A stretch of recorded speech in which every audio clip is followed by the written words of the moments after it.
this video, I'm going to show you 5 simple movements that can help reduce that stiff, tight feeling you wake up with and make your body feel more ready for the rest of the day. We'll be working through the lower back, hips, glutes, upper back, neck and shoulders, and one area that almost nobody thinks about when they wake up, your feet. And the best part, you can do the entire routine in around 10 to 12 minutes. But before we start, there's one important thing to understand. Morning stiffness is not caused by one single thing. After spending hours in one position, your body has simply been inactive for a long time. Your joints, muscles, and connective tissues may feel less mobile, and your nervous system, it's still transitioning from rest to movement. That's why the goal, first thing in the morning, usually shouldn't be to force yourself into the deepest stretch possible. A better approach for many people is to start with gentle, controlled movement and gradually let your body warm up. So, let's start with the lower back. A lot of people wake up feeling stiff and immediately bend forward to touch their toes. But you don't have to start your morning by forcing your spine into a deep stretch. After lying still for hours, a gentle movement through a comfortable range can be a better way to begin. Lie face down on the floor and place your hands near your shoulders. Now, instead of aggressively pushing yourself up, slowly lift your chest a few inches from the floor. Keep the movement controlled. Your hips and lower body can stay relaxed, and you should only move through a range that feels comfortable. Pause briefly at the top. Breathe, and slowly lower yourself back down.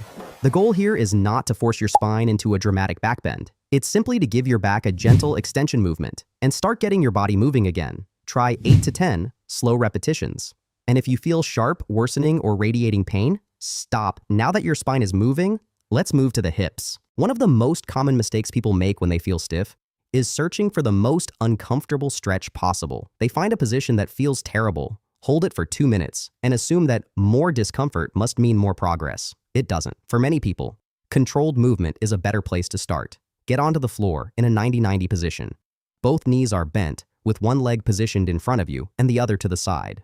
From here, slowly rotate your legs together toward the opposite side. Then, come back. Move back and forth in a controlled way, like you're gently windshield wiping your legs across the floor. Don't rush, don't force the range. The goal is to explore your hip rotation while keeping the movement smooth and comfortable. You may naturally notice that one side feels more restricted than the other. That's useful information, but it doesn't automatically mean that side is damaged or that something is wrong. Just move within the range you can control. Try around 10 slow switches per side to start.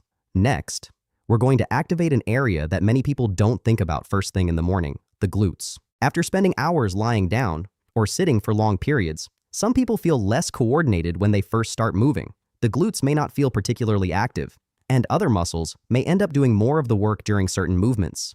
That's where a simple glute bridge can help you reconnect with the movement. Lie on your back with your knees bent and your feet flat on the floor. Before lifting your hips, gently engage your core and avoid letting your lower back excessively arch. You can use a small posterior pelvic tilt if it helps you feel the glutes working, but don't aggressively force your back flat against the floor.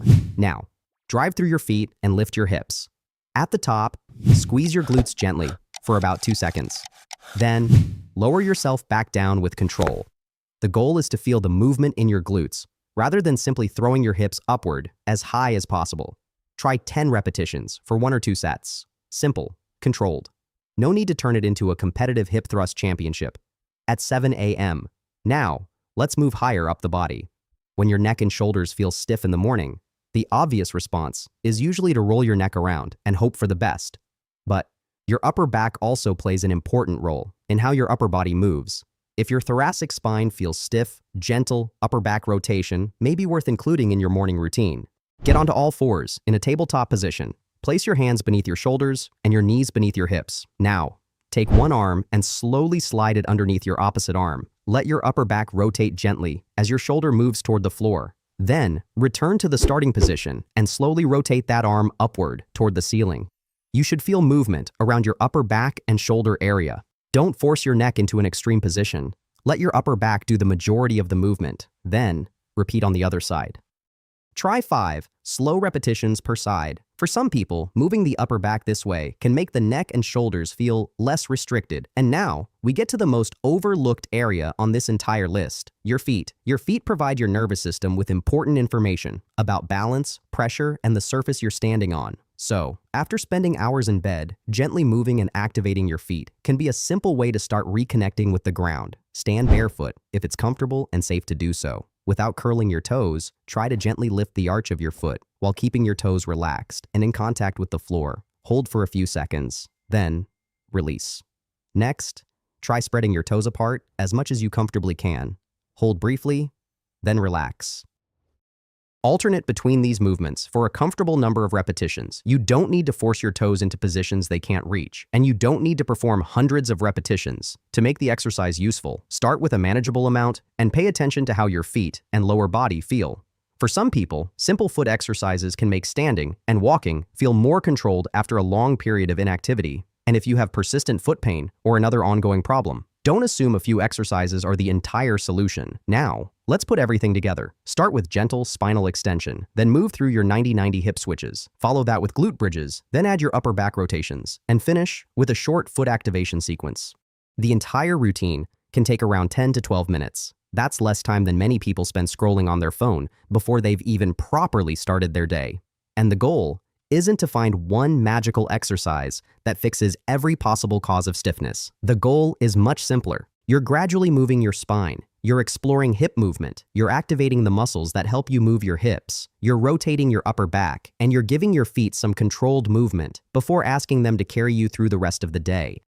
You don't have to force painful stretches. You don't have to chase extreme ranges of motion. And you don't have to believe that one hidden body part is responsible for every bit of stiffness you experience. Just start moving, gradually and consistently. And remember, if stiffness is severe, keeps getting worse, lasts for a long time, or comes with symptoms such as significant pain, weakness, numbness, swelling, or other concerning changes, it's worth getting evaluated by a qualified healthcare professional. For tomorrow morning, try this: 8 to 10 gentle spinal extensions, around 10 controlled 90-90 hip switches per side, 10 glute bridges for 1 or 2 sets, 5 upper back rotations per side, and a short, comfortable foot activation sequence. Then, pay attention to how your body feels. So, which area feels stiffest when you wake up? Your lower back, hips, neck, shoulders, or something else? Let me know in the comments. And if you want more simple, practical movement routines that help you stay mobile and strong as you get older, subscribe to the channel. Thanks for watching, and I'll see you in the next one. Take care.